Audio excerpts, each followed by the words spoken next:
박근혜 대통령의 탄핵 심판 대리인단 중에 한 명인 서석구 변호사의 발언이 연일 논란이 되고 있습니다. 어제에 이어 오늘도 촛불 집회 비하 발언을 이어갔습니다. 전문가 두 분 모셨습니다. 이현종 문화일보 논설위원 그리고 서양호 두문정치전략연구소 소장 두 분 나오셨습니다. 어서 오세요. 네, 안녕하세요. 촛불은 국민의 민심이 아니라고 말했던 박근혜 대통령 측의 서석구 변호사. 오늘은 언론 인터뷰에서 촛불은 선전포고라고 말했습니다. 들어보시죠. 촛불이 선전포고라고 보세요? 이적단체 범민련 남측본부에 대해서 통일의 그날까지 그 범민련과 함께 투쟁하겠다. 그 북한식 통일하자는 거 아닙니까? 민노총이 주도하는 이런 민중총궐기 그리고 사실상 대한민국에 대한 선전포고다. 왜냐? 어떻게 대통령을 아직 조사도 하지 않았는데 단두대 처형할 단두대를 설치하고 이석기 석방을 요구할 수 있습니까? 자, 예. 이런 민중총궐기는 사실상 대한민국에 대한 선전포고다. 그때 100만 그 강화문 집회할 때 미국 국방부가 인강예술을 찍어가지고 예. 구경문까지 포함해가 11만 3,374명이라고 공표했지 않습니까? 어떻게 그렇게 100만이라고 그냥 뻥튀기를 합니까? 11만 명을. 그렇게 언론이 선동을 하고. 네, 촛불은 대한민국에 대한 선전포고다 이런 주장인데요. 어떻게 보십니까? 참 어떻게 이야기를 해야 될지 예. 참 당황스럽습니다. 특히 이제 서석구 변호사의 이야기 자체는 보면 뭐 개인적인 이야기는 아니기 때문에 사실 이게 문제가 되는 것이죠. 뭐 개인적인 주장이야 할 수가 있겠지만 이분이 결국 이제 헌법재판소의 대통령을 대리한 변호인단이거든요. 그렇다면 이분의 이야기는 결국 이제 대통령의 이야기라고 이제 우리가 추론해 볼 수 있기 예. 때문에 이제 문제가 되는 것이죠.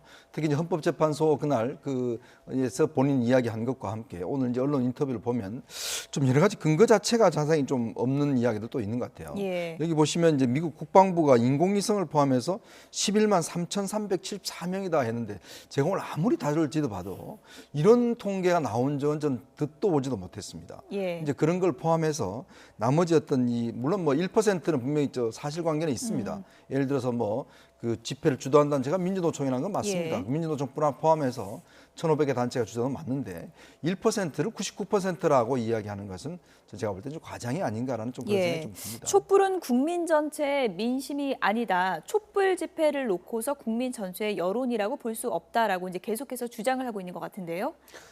뭐 촛불 집회 전체 4천만이 나온 건 아니기 때문에 예. 그 산술적으로 보면 맞을 수 있는데 그런데 탄핵에 대한 이 촛불 민심이 그 탄생하게 된 배경 그런 원인을 보면 최순실 게이트와 대통령에 대한 책임에 대한 문제 아니겠습니까? 그리고 그 문제 때문에 대통령을 탄핵하고 퇴진해야 한다는 여론이 국민 여론의 78%가 넘었었고 그리고 국회의원들 정수 300명 중에서 234명이 찬성하지 않았습니까? 예. 따라서 제가 볼 때는 그 정확한 숫자가 촛불 집회가 1,000만이었냐 아니었냐라기보다 대다수의 국민들이 여야 진보 보수를 넘어서서 최순실 게이트에 대한 그 문제와 진상규명과 그 책임을 다하지 못한 대통령에 대한 그 책임을 묻고 있는 데에 대해서 이렇게 시비를 거는 것에 대해서는 예. 어느 국민들도 이것에 대해서 용납하고 납득이 갈 수 없는 비상식적인 요구라고 생각할 것이 틀림없다고 생각이 듭니다. 네, 이쯤 되니까 서석구 변호사라는 사람은 어떤 사람일까라는 또 궁금증도 상당히 높아지고 있습니다.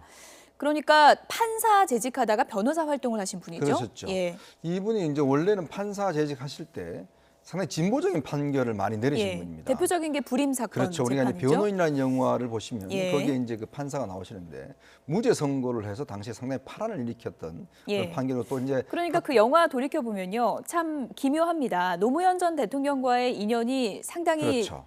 좀 의미가 있다고 볼 수 있을 네. 것 같은데요. 근데 특히 이제 그 동안은 보면 상당히 이제 좀 진보적 계열의 어떤 예. 그 변호사 활동을 좀 하시다가 어느 순간에 상당히 좀 이제 보수적으로 상당히 많이 치우쳐시고 좀 최근에는 상당히 종교적인 것과 플러스해서 좀 보수적인 종교 색채와 함께 이제 보수적인 그런 성향의 어떤 특성들을 보이고 있는 것 예. 같습니다. 아마 이번에도 보시면 그 변론할 때 보면 예수와 소크라테스 이야기를 하시고 뭐 특히 이런 부분을 많이 종교적인 특성을 예. 많이 이야기하고 특히 이제 변론하기 전에 이제 오랫동안 기도를 하는 모습이 보였지 않습니까? 이제 그러면서 상당히 최근에는 보면 특히 이제 태극기 집회라고 이야기를 예. 하죠. 이제 그런 집회에도 이제 참여를 하시고 상당히 그쪽에서 예. 이제 활동을 많이 하는 것으로 알려지고 있습니다. 예, 저희가 지금 영화 변호인 화면을 잠시 보여드리고 있는데요.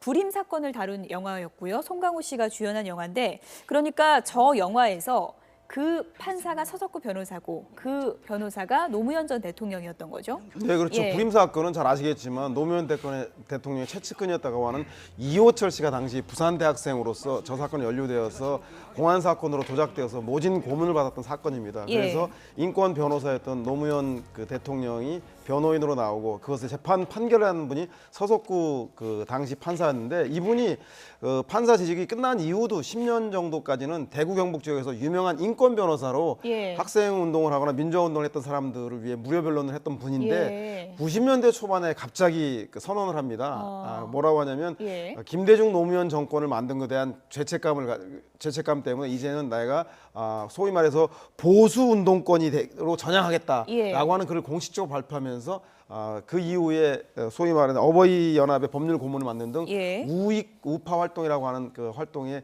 치중하게 되는데요. 그 변화의 과정이 무엇으로 기인했는지에 대해서는 정확하게 알려지지 않지만 본인 스스로가 전향했다라고 공식적으로 밝힌 분으로 예. 유명하기도 합니다. 아무래도 이제 인권 변호사 하는 과정에서 좀 인간적 관계에 있어서 상당히 어떤 문제점들을 좀 발견했지 않을까. 예. 또 거기서 어떤 배신감을 좀 느끼면서 전향을 했던 것에 대한 어떤 원인이 됐지 않을까 예. 싶습니다. 근데 하여튼 최근에 보면 일단 특히 이제 보수적 운동권이라보다는 오히려 더 극우적 운동권에 예. 그쪽에 많이 또 치중을 하고 어버이 계세요. 연합 법률 고문도 네, 하고요. 그렇죠. 이제 예. 좀 극대에서 극단까지 이제 이동하신 그런 어떤 사상적 궤적들을 좀 보이고 있는 것 같습니다. 예. 아무래도 이번에 보면 이제 변호인단이 이제 몇 명 구성됐지 않습니까? 이번 특히 이제 헌법재판소에서 처음 변호할 때 다른 변호사들도 상당히 좀 부담스러웠던 것 같아요. 그 변론 내용에 예. 대해서. 왜냐하면 이제 헌법재판소에서 변론을 할 때는 사실관계라든지 어떤 대통령의 탄핵 문제에 대해서 이야기를 예. 해야 되는데 이 저 장애 그 촛불 집회라든지 이거 관련이 없는 문제, 정책 예수 이슈의 얘기도 문제, 또 하고요. 예수 이야기하고 예. 하니까 사실 이것에 대해서는 재판관들이 좀 어떤 분들은 웃음을 참지 못해서 항상 웃기도 하고 또 어떤 뭐 하늘을 쳐다보기도 했다는데 이 사실은 재판관들한테 이런 걸 이야기를 하면 굉장히 분위기가 좋지 않거든요. 예. 그런 면에서 보면 하면 법조계에서는 이 지금 헌법 대리인단이 사실 헌재의 어떤 그런 사실관계 다툼은 포기했지 예. 않느냐라는 그런 이야기도 좀 나오고 있습니다. 네, 오늘 언론 인터뷰에서 이런 얘기도 했습니다. 최순실 국정농단 사건 이것도 다 과장됐다. 그리고 세월호 7시간 행적도 다 과장된 것이다. 이것을 법정 공방을 통해서 따지겠다. 이런 얘기를 밝혔는데요. 오늘 언론 인터뷰 내용 들어보시죠. 최순실 사건 자체도 지나치게 과장됐습니다. 앞으로 이제 법리 공방에서 예. 진실이 밝혀질 것이고 사실 대통령이 고립무원에 빠져가지고 모든 사람들의 곁을 다 떠났고 배신했을 때 그래도 그 곁에서 최순실이만 남아가지고 돌봐줬습니다. 그래서 대통령께서 그 인정 때문에 그 사람하고 관계를 가졌고 우리가 대통령과 면담했을 때 대통령께서 그랬다.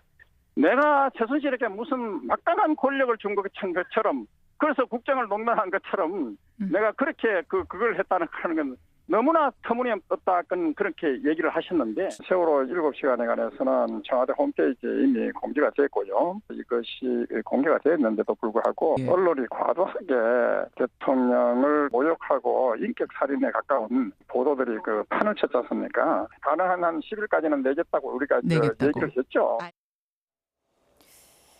최순실 국정농단 사태 상당히 과장돼 있다. 어려울 때 곁을 지켜준 유일한 사람이어서 가까이 한 것뿐인데 너무 과장됐고 이걸 앞으로 법리 공방을 통해서 밝혀내겠다는 의지를 또 보였는데요.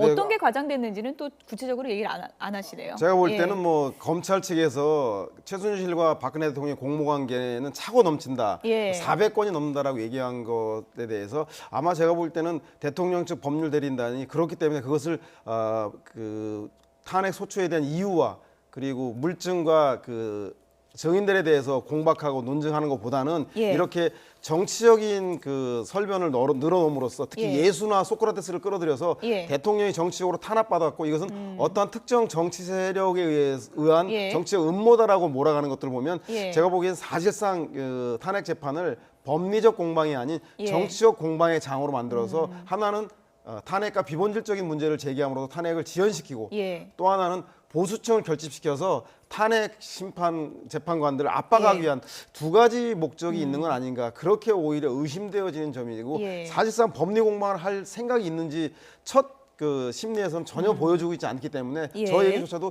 신뢰감이 저를 가지 않아서 앞으로 나와 있는 예. 세월호 그 7시간의 비밀 그 행적에 대해서 제출하고 있지 않은 문제에 대해서 10일까지 제출하는지 얼마나 충실히 그 변론 준비를 하고 있는지에 대해서 예. 지켜봐야 될 것 같다는 생각이 듭니다. 정치 공방 쪽으로 가면 유리합니까?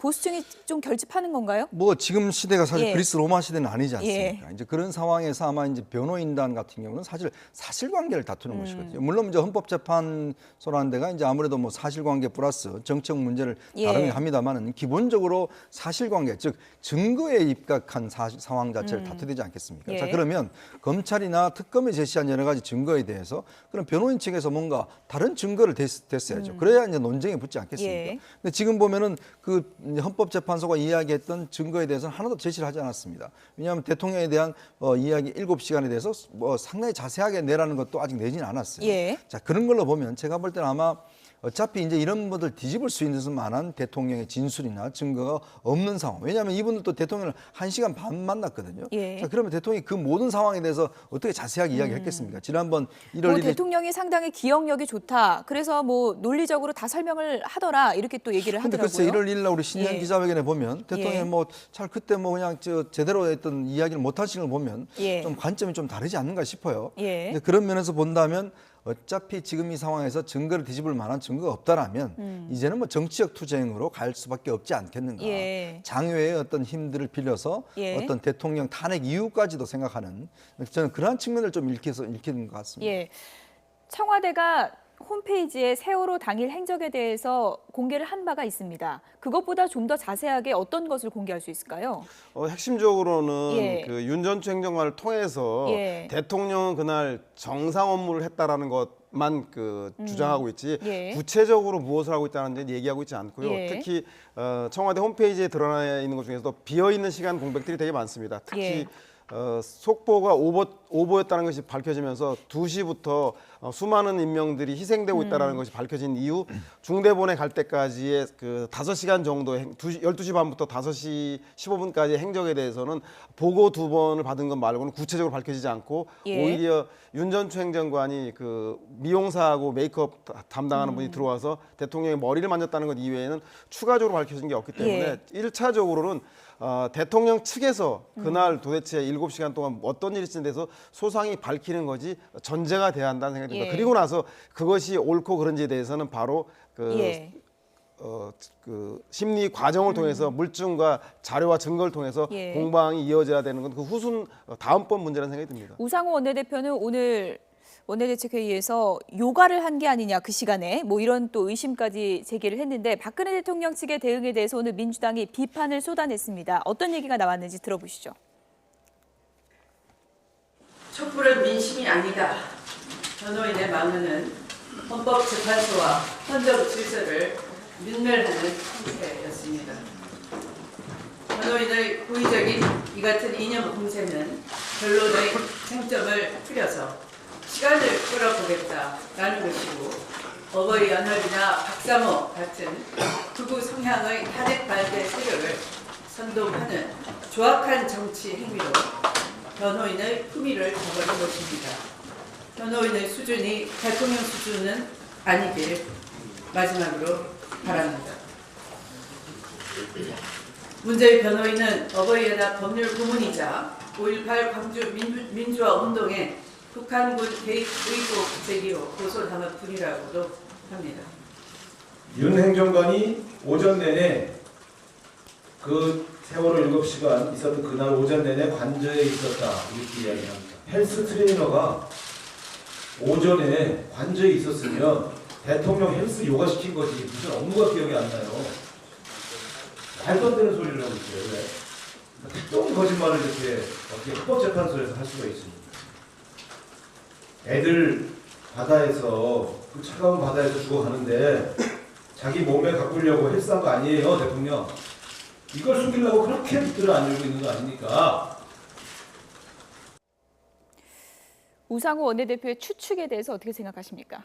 뭐 저는 뭐 지극히 예. 합리적인 추측이라는 생각이 듭니다. 왜냐하면 윤 전 행정관이 나와서 헌법재판소에서 그 재판관들 앞에서 얘기하는 얘기는 대통령은 정상 업무를 했다는 거하고 또 하나는 옷값을 최순실이 낸 게 아니라 대통령이 직접 낸 것이다. 즉 따라서 포괄적 뇌물이 아니다라는 두 예. 가지인데 정상 업무를 한 거에 대해서도 사실상은 그날 첫 번째는 대통령이 이것을 직접 소명하고 있지 않고 두 번째는 조리장의 이야기가 12시에 점심이 들어왔다고 하는데 이 윤전추 행정관은 1시에 들어왔다고 그러고 예. 그리고 가글을 전해준 것도 그 소위 말해 신보라 대위는 남성 행정관에게 줬다고 하는데 이분은 본인이 직접 전달해줬다고 맞지 않고 있고 그리고 옷값 등을 얘기하는 것도 결국 뇌물죄를 벗기 위해서 하는 거지 대통령이 직접 돈을 셔서 예. 노란 봉투에 담아서 줘서 그걸 전달하겠다 상식적으로 납득하지 않는 얘기이기 때문에 아마 헌법재판관도 이 얘기에 대해서 본인들에게 꼭 유리한 이야기만 기억에 남고 나머지 얘기는 잘 모른다라고 일관되게 이야기하는 걸 보아서 아마 설득력을 별로 갖지 못하지 않겠는가라는 예. 생각이 듭니다.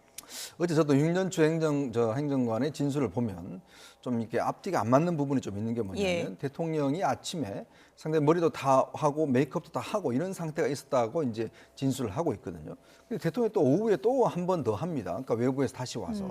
근데 그날 상황이 굉장히 급박한 상황인데 대통령이 예. 전혀 안 했으면 모르겠지만 예. 오전에 이미 메이크업도 하고 머리도 다 올린 상황에서 왜 또 한 번에 그것이 필요했는지에 대한 예. 부분. 그러니까 윤 전 행정관은 진술은 아침에는 분명히 대통령이 어떤 말끔한 상태에서 이제 했다는 것이거든요. 예. 그러니까 그런 진술 등등을 보면 사실 윤 정치나 또 어제 보면 거의 한 100여 차례 걸쳐서 나는 모르겠다, 기억이 안 난다고 이야기하고 또 필요한 부분에 대해서는 자기가 기억난다고 이야기를 한 거 아니겠습니까? 근데 기억이란 게 그러니까 하루 종일 기억이란 게 자기가 원하는 것만 나고 안 하는 것만 안 나는 거 아니지 않습니까? 예. 그러면서 볼 때는 뭔가 숨기고 있다는 인상이 너무나 강하게 들었습니다. 예, 대통령 변호인 측에서 10일에 소상하게 세월호 당일에 대한 내용을 제출한다고 하니까 어떤 내용이 나올지 좀 지켜봐야 할 것 같습니다. 새누리당 얘기를 좀 해보겠습니다. 임명진 개혁호가 순항하나 했는데 역시나 친박의 벽을 넘지 못하고 있습니다. 주제어 보시죠.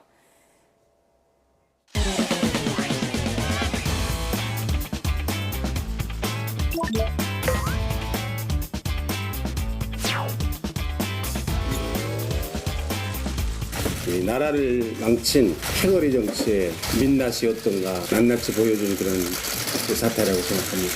기득권을 유지하려는 분들의 좀 방해가 있지 않았나 이런 소리를 지금 예측하셨어요?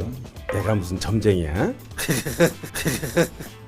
우리 사람이 짐 싸가지고 라네. 짐 싸가지고 라네. 짐이 없어서 안 가지고 가기도 하고 빈손으로 가기도 하고 그래. 잘 생각해. 짐이 없어서 안 가져가고요.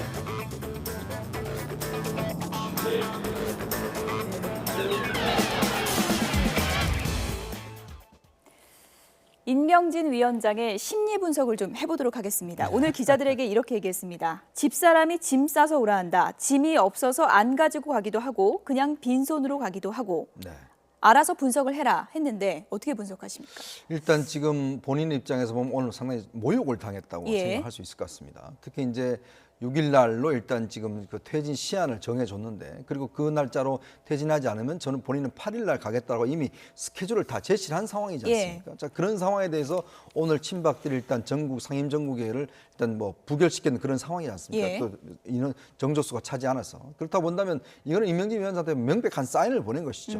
당신의 어떤 요구를 우리는 받지 않겠다는 예. 걸 보낸 것이고 이제도 친박들은 이제 비박이 떨어져 나가니까 강성 친박과 범 친박이 또 대결하는 그런 그렇죠. 양상으로 되어지는 것이거든요. 그렇다고 본다면 이 대결에 보면 결국 명분에 있어서는 이제 범 친박이 있을지 모르겠지만 그러나 여전히 당의 어떤 당권이라든지 당의 어떤 권력을 장악하는 것은 역시 강성 친박입니다. 이제 그런 어떤 이 철옹성을 과연 뚫을 수 있을 것인가? 예. 저는 상당히 좀 불가능하다고 보여집니다. 짐 싸서 나갈 가능성이 높다고 보시는 그렇죠. 거군요. 왜냐하면 지금 예. 사실은 더 버틸 경우는 오히려 조금 더 이제 스텝이 꼬일 수가 있거든요. 예. 지금 본인이 제시한 8일까지 대시하면 또 저분은 목회자고요. 예. 그러니까 한번 이야기하신 분을 잘 돌리시는 분이 아니에요. 그러니까 그냥 직선으로 가는 분입니다. 댁에서도 반대하는 거 그렇죠. 같고요. 뭐 돌려서 가는 거예요. 왜냐하면 댁에서 예. 이번에 굉장히 반대를 예. 했어요. 가지 말라고.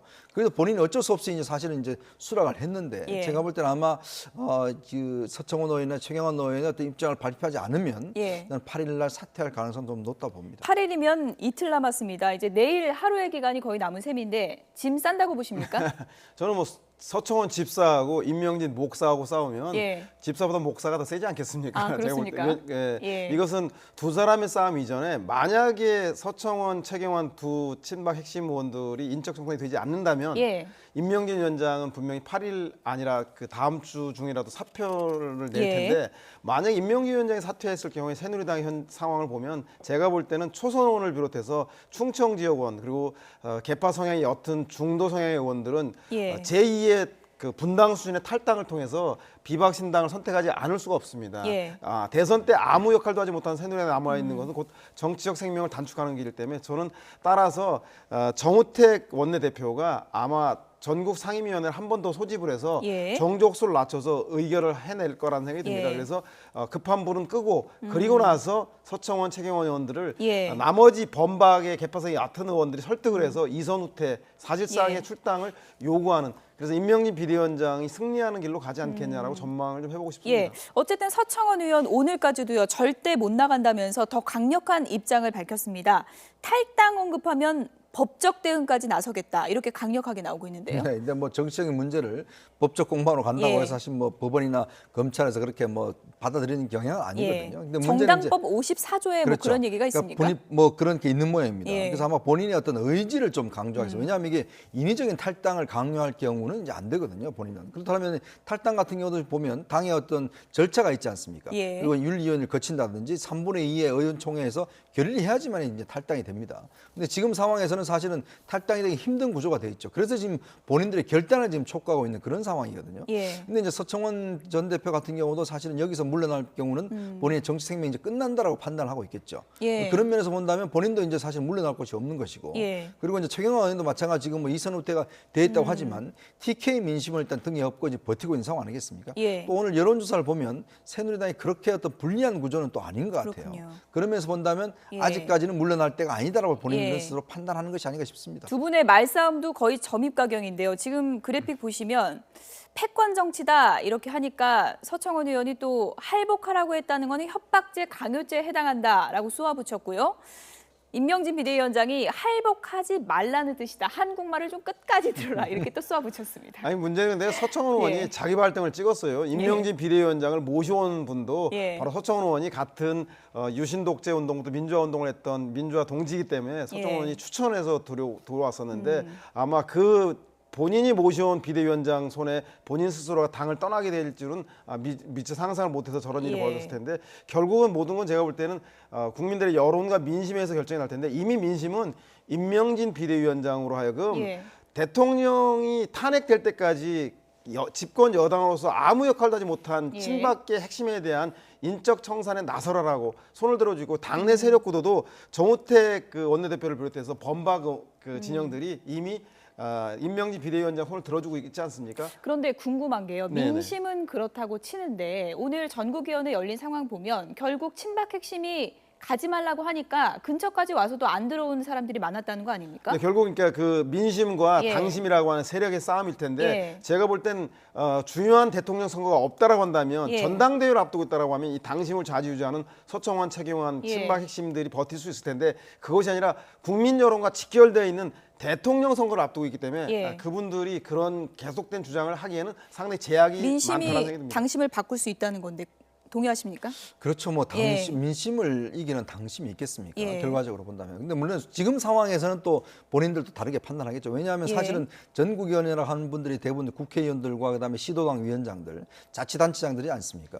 어떻게나 음으로 양으로 사실은 친박의 도움을 받았고 친박에 의해서 다시 공천을 받아서 국회의원 된 분들 아니겠습니까? 예. 이제 그런 부분들은 사실 오늘 불참을 통해서 저는 빚을 갚았다고 봅니다. 자, 그러면 이제 정우택 원내대표가 생각하는 건 그거죠. 자, 오늘은 안 왔지만은 다음번 같은 경우 안 올 수 있는 명분이 있겠는가? 예. 그러니까 뭐냐면 오늘에 안 갔는 걸 통해서 그동안의 빚을 갚았다고 생각하는 예. 분들이 다음번에 그래도 올 가능성이 높다. 왜냐하면 오늘 두 분 안 오셔서 이게 사실 안 됐거든요. 예. 그렇다고 한다면 두 명은 솔직히 넘을 수 있는 가능성이 예. 높습니다. 그래서 이제 한 번 더 전국을 열어서 비대위원들 대충 내정이 돼 있습니다. 예. 지금 김문수 전 의원이나 이런 분들 내정이 돼 있기 때문에 이런 분들 일단 한다면 어느 정도 승기를 잡아갈 수 있지 않을까 막 그런 생각을 하는 것 같아요. 일단 임명진 비대위원장이 그때까지 짐을 안 싸야 될 텐데 그럴지 짐을 쌀지는 좀 지켜볼 일인 것 같습니다.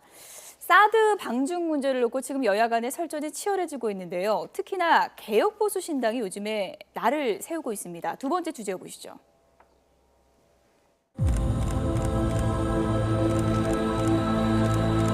매우 걱정스러운 매국적인 행위라고. 잘한다고 해야 하지는 못할 망정 사대주의라니요. 왕해부장은 200명 안에 좀 들어가는 품격을 훼손한 국회 모독 발언 공식 사과를 해야 될 거라고 생각합니다.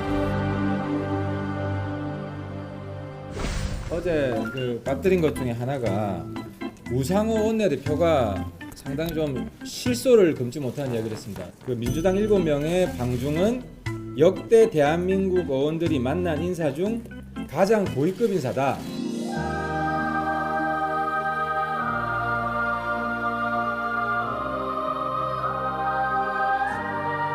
저는 그거 보고 정말 웃었습니다. 제가 제 개인 PR은 아닌데 제가 가진 사진 이거밖에 없어가지고 권력 서열 1위 시진핑입니다. 제가 다 만난 사람들입니다.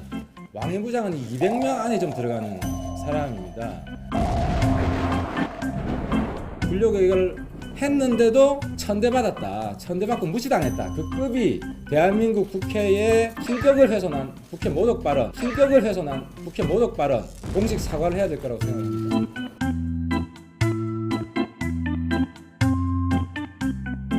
아니 뭐 중국 가면 뭐 사다이교고 뭐 미국 가면 사다이교 아닙니까? 최고 위층은 뭐 그건 판단하기 나름이겠죠. 예. 그래도 외교와 관련돼서는 왕이 부장이 최고위층 아닌가요? 뭐 주중 대사도 만나기 어렵잖아요. 주중 대사가.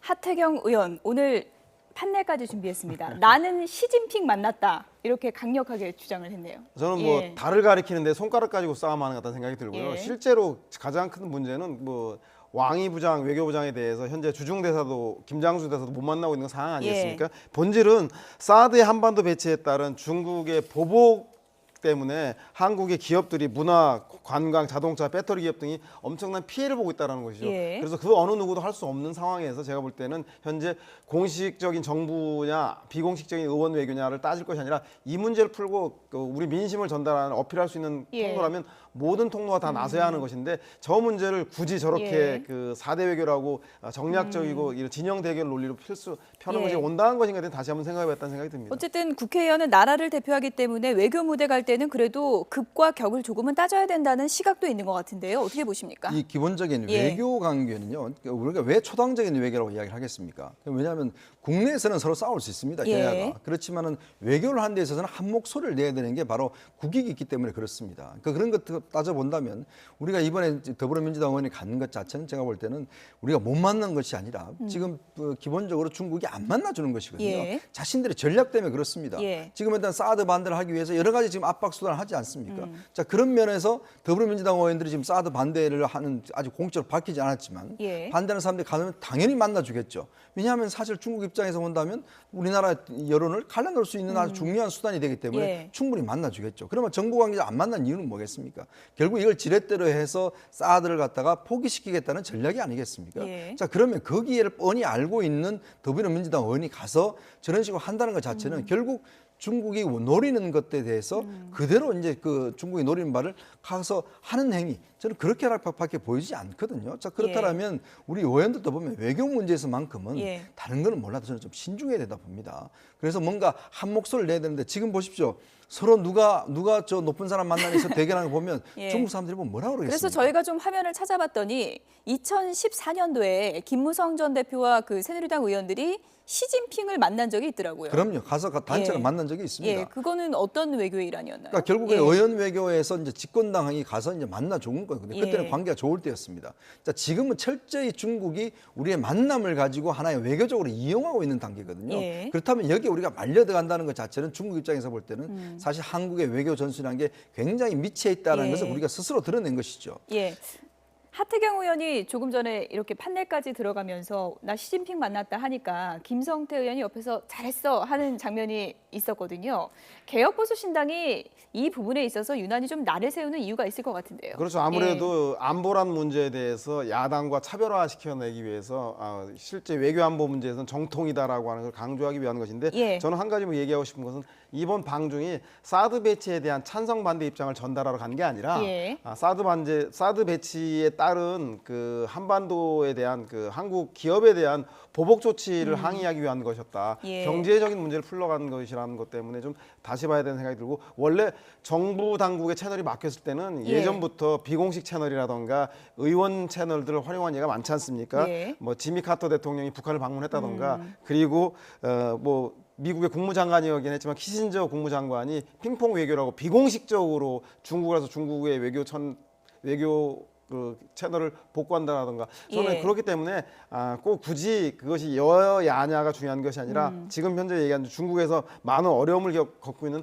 한국 기업에 대한 문제에 대한 항의 예. 차원이라고 한다면 저는 그 이번 야당의 외교 성과에 대해서 저렇게 곡해할 일만은 아니라는 예. 생각이 듭니다. 개혁보수신당이 날을 세우자 민주당도 가만히 있지 않았습니다. 우상호 원내대표가 제정신이 아니다 이렇게 비판했습니다. 들어보시죠. 중국 외교부 장관을 만나는 건 매국행위다. 이게 개혁보수신당의 공식 입장입니까? 김장수 주중 대사는 중국 외교부 관련된 고위 관료들을 거의 만나지 못합니다. 그럼 이럴 때 우리 의원들이라도 뛰어가서 우리 기업들을 도와야지요. 이걸 매국이라니요. 저는 제정신이 아닌 것 같아요. 정략에 사로잡혀서. 앞으로 이제 각 당 국회의원들 중국 가서 이제 외교 안 할 거예요? 중국 외교 포기하실 겁니까? 각 당? 정신 차리시고 각 당 지금이라도 빨리 중국에 의원들 보내세요. 어떻게든 만나서 설득해서 우리 기업들 피해 안 보도록 설득해야지. 못들 하고 있는 것입니까? 너무 흥분했나? 네. 조금 흥분한 것 같습니다. 우상호 원내대표가요. 글쎄요, 제정신이 아니다 이런 표현까지 글쎄요, 썼는데요. 서로 지금 예. 좀 말이 에스컬레이트가 많이 되는 것 예. 같아요. 이게 결국 이제 대선 국면에 들어가면서 이제 서로 어떤 예민한 상황이다 보니까 이런 행위 자체에 대해서 자기의 존재감을 또 알리다 보니까 사실 매국이란 것도 그렇고 지금 또 우상호 대표가 이야기하는 것도 그러면 지금 자체도 좀 포인트가 잘못됐다고 보고요. 예. 그런 면에서 본다면 이따 외교 문제를 놓고 너무 국내 문제로 우리가 지금 싸움을 벌이고 있는 것이 아닌가. 또 한편으로 보면 이것이 철저히 중국한테 좀 이용당하고 있다는 저는 측면이 듭니다. 그러면서 볼 때는 굉장히 안타까운 국면이라고 할 수가 있겠죠.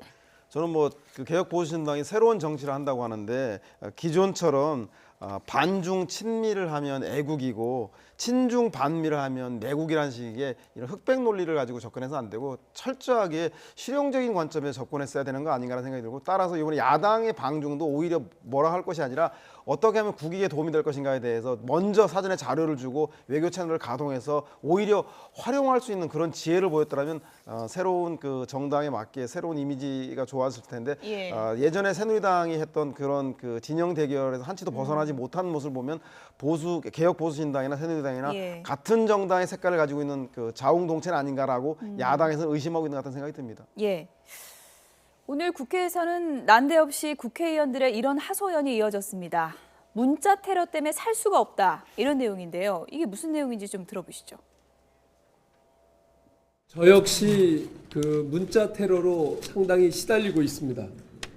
민주당의 민주연구소에서 작성한 개헌저지 문건과 관련해서 무차별적인 문자 테러를 당하고 있습니다. 언론 보도에 의하면 그 민주당 당 내에 비판 세력에 대해서도 무차별적인 문자 테러와 사이버 테러를 한다는 얘기가 있습니다. 문재인 전 대표의 지지자들이 내 편이 아니면 적으로 여기고 이런 식의 테러를 하는 것은 옳지 않다. 문 전 대표 후보 지지자들로 보이는 분들은 비난 문자 폭탄을 맞았어요. 원래 그러면 안 되죠. 이게 당이라고 하는 입장이 다르고 다르기 때문에 시너지가 있는 거 아닙니까? 똑같은 사람끼리 모여 있으면 시너지가 없죠. 그런데 그걸 생각이 다르고 입장이 다르다고 공격하고 때리고 내쫓고 나가라고 그랬다는데 그게 특정 개인들이 한 일이긴 하겠지만 그래도 그러면 안 되죠. 당을 망치고 민주주의를 파괴하는 행위입니다. 정병국 의원과 이재명 성남시장 얘기를 들어봤는데요. 김부겸 의원은 휴대전화 아예 바꿨다 그럽니다. 네. 몇천 통이 와서요. 지금 뭐 몇천 통뿐만 아니라 지금 전화가 하도 와서 전화가 지금 뭐 완전히 벌겋게 달았어. 예. 하고 또 지금 18원. 이 18원 예. 후원금을 지금 그 엄청나게 넣어서 예. 이걸 또 다시 되돌려달라고 한다. 되돌릴 때는 또 돈이 한 몇백 원씩 든다고 합니다. 하나당. 예. 그러니까 그래서 정말 이거는 거의 테러 수준에 가까운 저는 거라 보는데, 사실은 이제 더불어민주당에서 최근에 이제 개헌과 관련된 리포트 문제 때문에 지금 빚어졌지 않습니까? 예. 근데 지금 사실은 저는 굉장히 우려스러운 게 뭐냐 하면 문재인 전 대표를 지지하거나 옹호하면 정말 박수를 치고 반대를 하면은 이런 식으로 어떤 집중적인 테러를 가하는 분위기 또 이런 것들 또 뭐 문재인 전 대표에 대해서 조금이라도 비판만 하면 그냥 이것에 대해서 문제 삼는 행위 이런 것들을 보면 저는 어찌로 이런 행태 자체가 참 우리가 그렇게 지금 촛불 집회에서 비판했던 친박과 박근혜 대통령 행태 이거와 저는 다를 바가 뭐가 있나 싶습니다. 저희가 지금 그래픽으로 준비했는데 저 휴대폰 안에 들어있는 문자요. 패권주의 같은 소리 하지 말라. 뭐 국정농단의 공범자다. 이런 내용이 담겨 있다고요. 그렇죠. 이게 사실 이걸 우리가 민주주의라고 이야기하면 안 되지 않습니까? 국회의원들에 대해서 저런 식으로 문자와 어떤 그 후원금을 통해서 테러 판다는 것 자체는 저들을 굉장히 위축시킬 수밖에 없습니다. 그럼 당내에서 예를 들어서 비판을 제대로 못한다면 그분들이 왜 있겠습니까? 이런 비판에 대해서 저런 식으로 이제 테러를 가한다는 것 자체는 이게 바로 저는 패권주의 문화입니다. 이걸 없애야 되지만 우리가 민주주의 된다는 것인데 그걸 하겠다는 분들이 또다시 패권주의 행태를 한다는 것 자체는 저는 굉장히 모순이라고 생각이 듭니다. 비단 다른 당뿐만 아니라 같은 당 내에서도 이런 분위기가 형성됐다는 건데 이런 일이 왜 벌어진 걸까요? 저는 뭐 자연스러운 현상이라는 생각이 듭니다. 왜냐하면 예전에 폐쇄적인 정당 구조보다는 지금은 그 자발적인 참여한 당원들이 많기 때문에 자기 의사들을 그 보내는 거고 특히 SNS가 발달한 사회이기 때문에 직접적 민주주의 가능성이 높아졌기 때문인데 다만 현재 그 지나치게 저런 문제가 진행될 경우에 문재인 전 대표의 지지율이 25%밖에 안 되는데 지금 더불어민주당은 40% 지지율 아니겠습니까? 이 얘기는 뭐냐면 어느 후보도 지금 정당 지지율만큼의 지지를 못 받고 있는 상황이다. 따라서 서로가 서로를 존중하면서 선의의 경쟁을 통해서 시너지를 발휘해야 되는데 저런 식의 일방적이고 독선적인 형태를 통해서 의사를 표현할 경우에 자칫 당내의 그런 그 경선 분위기를 해치기 때문에 저는 우려를 보는 것이 저런 그 민주주의 발전들은 일정한 부작용만 없앤다면 앞으로도 확대되고 발전되어 나갈 모습은 아닌가라는 생각이 듭니다. 근데 18원씩 보내고 이런 게 저는 자연스럽다는 것은 저는 말이 안 된다고 봅니다. 자신의 의견들을 표현할 수 있잖아요. SNS 통해 표현할 수 있죠. 근데 왜 18원 후원금을 보내고 또 전화를 갖다가 그런 식으로 문자를 하고 욕설을 하고 이걸 자연스러운 행위다. 이걸 민주주의다. 저는 그건 오해라고 봅니다. 아니 욕설이나 그 18원의 후원금을 보내는 것에 대해서 상징적인 그런 문제에 대한 문제가 되겠지만 스스로 당원이거나 아니면 정당을 지지하는 사람들이 자기의 의사를 자연스럽게 보내는 거에 대해서 그것을 나무랄 수는 없는데 다만 그 방식이 아까 말씀드린 욕설이라던가 이런 특정 그 후원금을 골탕을 매기 위해서 이렇게 소액을 보내는 것 이런 것들은 지양해야 되겠지만 저는 뭐 오히려 양성화되어서 보다 더 직접적 민주주의 소통들이 강화되는 측면으로 나가는 것들이 현재 불통 대통령을 보는 답답한 심정에서는 오히려 직접 권장할 민주주의에 대한 오해시죠. 직접 민주주의가 그렇게 하라고 직접 민주주의는 게 아니지 않습니까? 지금 우리가 지적하는 문제는 바로 그 문제입니다. 의견을 표현하지 말라는 게 아니지 않습니까? 의견 표현하는 게 아니라 이거는 하나의 테러의 행위에 가까운 행태를 하지 말라는 것 아니겠어요? 그러니까 그런 면제를 지금 활성화하고 한다는 것 자체는 그건 오히려 국회의원들에 대해서 정말 방해하는 행위죠. 두 분 다 이제 옳은 말씀이신데 지금 어쨌든 국회의원들은 본인 전화번호가 다 이렇게 공개돼서 너무 곤혹스럽고 문재인 전 대표도 분명히 오늘 입장을 밝혔습니다. 이런 것은 지양해야 된다. 옳지 못하다. 그리고 대선 전국에서 우리는 한 팀이다라는 사실을 잊으면 안 된다. 생각이 달라도 존중하고 판단이 달라도 배려를 해야 한다라고 본인의 입장을 분명히 밝혔습니다. 지지자들 모두를 뭐 문재인 전 대표가 다 일일이 뭐 감시하거나 이럴 수가 없으니까 문재인 전 대표도 또 곤혹스러운 입장이겠어요. 그렇죠. 아무래도 마치 문재인 전 대표의 지지자들이 하는 것처럼 보이기 때문에 오히려 그 본인이 의도적으로 그것을 배후에서 조종하고 있는 건 아닌가 오해를 받기 때문에 저런 얘기를 한 것 같고요. 저는 뭐 구더기 무서워서 장 못 담글 필요 없다 그래서 시민들의 자발적인 의사 참여들은 더욱더 확대돼야 한다. 다만 지금 말한 대로 누구가 돼서는 안 된다는 배제가 아니라 서로가 인정하면서 서로의 주장들 해나가는 그런 풍토들이 빨리 자리 잡기를 바라는 마음입니다. 우리가 패권을 없애자고 이야기하는 게 그 정신이 이제 상대방에 대한 패권도 그렇지만 우리 스스로에 대한 패권도 없애야 됩니다. 자, 우리가 지금 박근혜 대통령을 촛불 집회에서 여러 가지 비판을 하고 그 행태를 비판하고 최순실을 비판하는 건데 사실은 이쪽 한편으로 보면 혹시나 우리 쪽에 최순실이 없는지도 저는 생각을 해봐야 된다고 봐요. 자, 그러면 더불어민주당 내에서의 최순실은 없는 것인지 이 최순실을 대표되는 하나의 패권과 어떤 물밑 문화라든지 그 일방적인 어떤 테러 문화라든지 이런 것들에 대해서는 비판을 해야 된다고 봅니다. 상대방에 대해서 비판하면서 스스로에 대해서는 엄격하지 않는다면 만약 집권했을 경우에 저는 똑같은 일이 발생할 수도 있다는 거 보는 것이거든요. 어쨌든 뭐 대권 가까워지면서 새누리당은 친박 비박 싸우는데 또 민주당은 친문 비문 또 갈등 양상이 좀 번져가는 것 같습니다. 이현종 문화일보 논설위원 그리고 서양호 두문정치전략연구소 소장 두 분이었습니다. 고맙습니다.